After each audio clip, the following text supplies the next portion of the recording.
welcome to Easy Learning.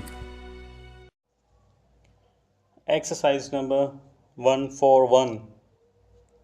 The introduction of new methods of locomotion has considerably widened the field of the newspaper, and added further variety to the editor's duties. Full stop. Among the most popular modes of traveling is that of motoring, the development of which has been very remarkable indeed. Full stop. Newspapers have consequently enlarged the scope of their contents, and given circumstantial accounts of anything and everything of importance associated with motors and motoring. Full stop. There are also periodicals devoted altogether to the interest of motorists. Full stop.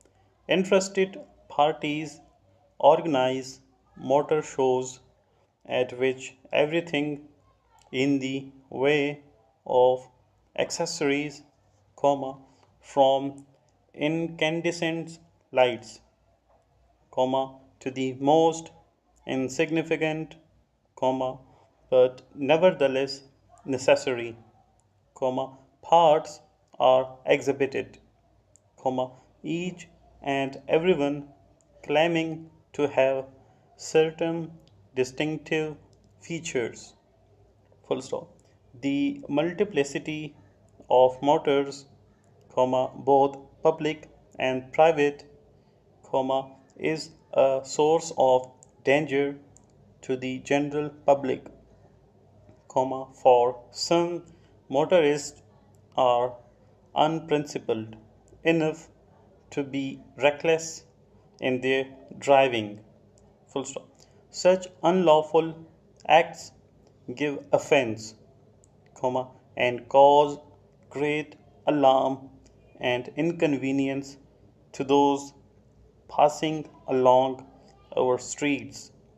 Full stop. Therefore, it is urged that those in authority should seek an enlargement of their powers to check excessive speed whenever motors travel through the busy thoroughfares of our cities and towns, and to inflict several punishments on all who transgress or attempt to transgress the letter of the law. Full stop.